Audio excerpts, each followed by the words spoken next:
Yeah, that was something that I had a little bit of a conversation with somebody who, once again, we don't want to drop names and throw anyone under the bus, but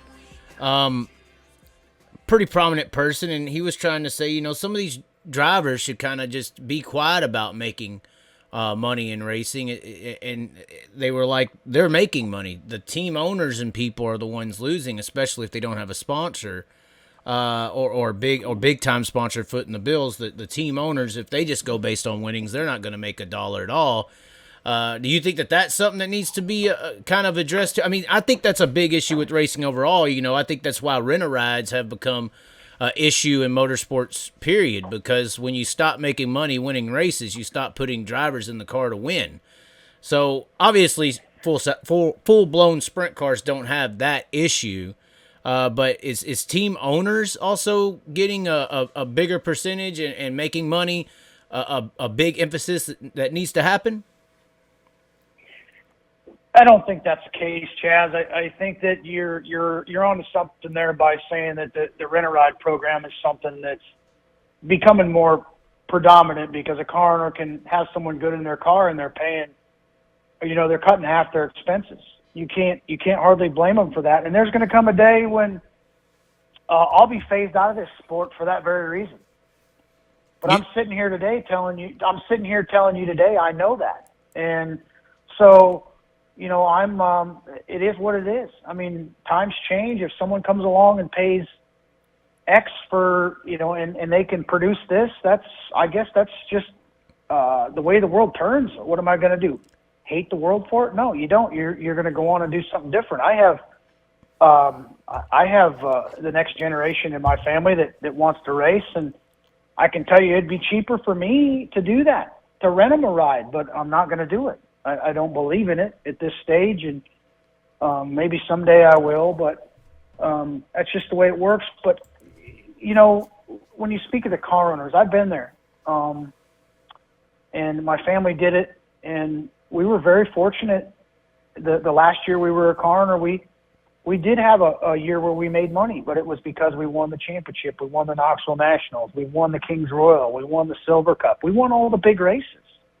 That stuff doesn't happen, and we had a year where we took in nearly $900 and some thousand in earnings back in '07, and it's like, wow, you look at that and it's crazy, but that doesn't happen to everyone. So, but this sport is made up of a lot of little guys, and someone's going to win, someone's going to run second, but more guys are going to run third through dead last than what guys are going to take in the big money on first and second. So it's a losing proposition any way you look at it for a car owner, but we do a lot of things in life for that. I mean, Tony doesn't make money at this. Casey Kane doesn't make money at this. Todd Coring doesn't make money. Dennis Roth doesn't make money.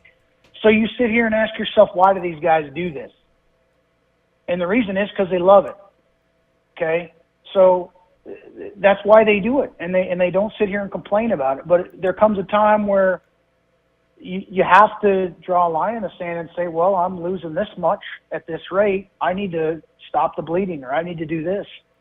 And I think that's where you're at. I don't think there's a sane car owner that's going to sit here and tell you that he's going to make money. There's just not. Well, isn't that a problem, though?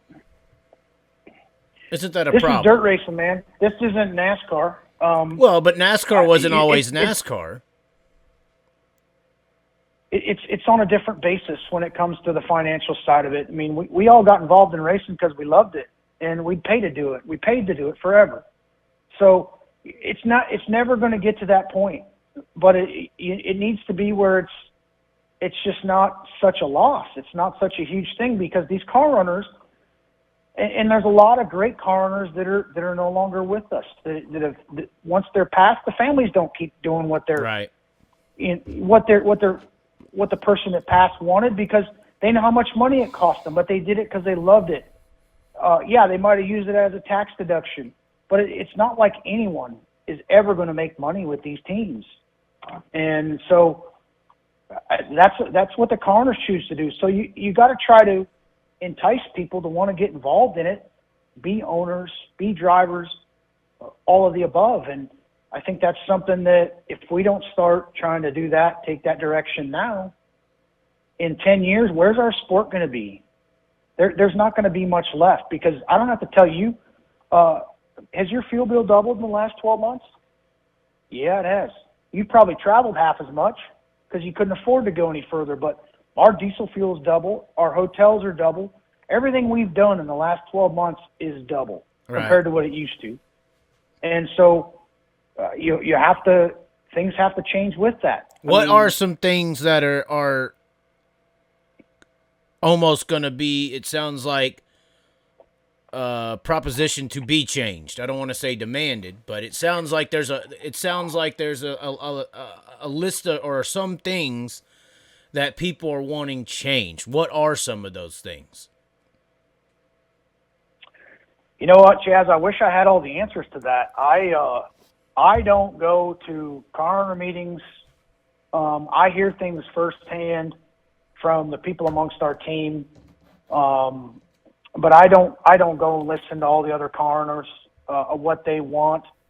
Obviously, when you take a group of people that race and you put them in a room, what happens is one guy wants to talk about this happened to him. They talk about experiences. This happened to me, and this happened to this guy, and this happened to this guy. And no one can really relate to it unless that very instance happened to them. So I can tell you that every coroner has the same reaction to their expenses going up with, travel expenses and the amount of traveling and all these things. I think that's something that goes without saying, that somewhere along the line there has to be some sort of concession on, hey, tow money's more of this, and that's just for the guys that chase the outlaws. But there has to be some sort of concession other than prize monies that happen with all this, because we live in a day where it's not only about, 10 years ago, we looked at how many people were in the stands, and that's how everything was based. If there was 5,000 people in the stands, man, the promoter was going to make a little money that night. You don't see that anymore because it's all based on streaming, which we don't get to see how many people are streaming. We don't, Well, so there's obviously there's obviously that scenario where, and that's really none of our business. That makes our sport grow. It brings us, to people that can't be there every day, and they aren't there every day, but yet it does affect it affects crowds, and it affects our ability to sell T-shirts. It affects our ability to do all these other things. So there's things there to help offset the coroner's costs for travel expense and bonus programs and all that. But that's that's just, and like I said, I'm a driver. I don't have those expenses, but my coroner does. And if we get to the point where our coroners get a bad taste in their mouth with what it's costing them to do this, like I feel like my coroner has, well, then there's going to be a change coming, and maybe that car's not there anymore, and maybe we have to go get jobs at McDonald's or something. Who knows? I need a co-host. You need a co-host. If I was your co-host, man, you'd be out of a job the first. Oh, okay. Confidence is key. I'd be the host. Confidence is key. I'd be the host, and you'd have to do the technical side of things. This is true. So I was talking to Cody Sommer about. This is how we ride. This is how we do.